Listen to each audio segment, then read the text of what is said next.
Turning to my electorate of McPherson, as a government, we are spending more than $23.4 million in road infrastructure for the 2014-15 financial year.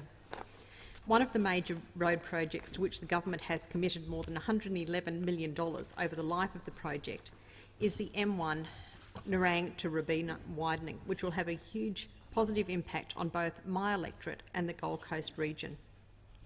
Across my electorate, our government is getting on with the job of tackling black spots on the roads. From Coolangatta to Cottesloe Drive at Robina, we are making our roads safer through this vital road funding project. I'm committed to working with other local members and all levels of government to further improve transport and road infrastructure for the Gold Coast. Mr Deputy Speaker, I have spoken in this place on many occasions about the transport issues that are facing the Gold Coast and Gold Coast residents and tourists. Effectively, the problem that we have on the Gold Coast with regards to transport is that the Gold Coast is very different to every other major city just about in the world, but particularly in Australia.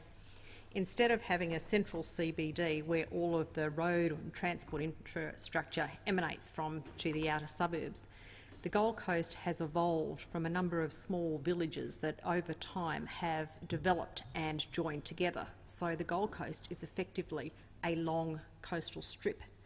This gives us a number of significant issues with relation to transport infrastructure.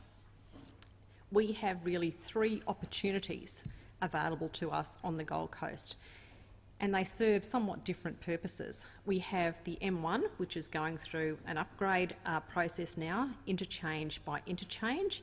It certainly would have been more advantageous if the former Queensland Labor government had not changed the priority from Tugun to Nerang to further north, closer to Brisbane. That way we may well have and should well have had the M1 widened by now all the way through to Tugun, but it is progressing.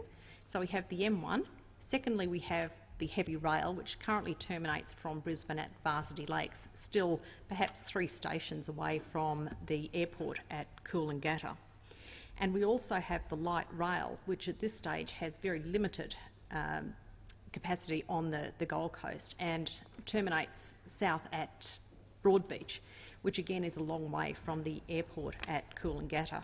Now, we do know that tourists to the Gold Coast wish to stay within a kilometre of the beach, so the light rail is ideally suited for our tourist visitors as well as our local residents. Work clearly needs to be done on all three, so the M1, heavy rail and light rail. The priority for the people who speak to me is, at this stage, getting the light rail through to the airport. I would also say we must continue at the fastest possible pace to upgrade the M1, which provides commuter access up through to Brisbane and is invaluable. And the third part, which I would see as the third priority, is the heavy rail to get that down to the airport.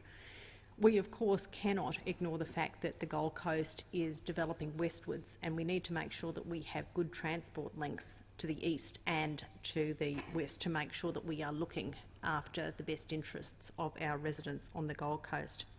As I indicated earlier, I have spoken in this place on many occasions about transport on the Gold Coast. It continues to be an issue, and it is an issue that I will continue to fight for, both talking here in Canberra to my colleagues, but also pushing the new state government in Queensland to make sure that the Gold Coast, and particularly the southern suburbs of the Gold Coast, are not ignored when it comes to transport infrastructure.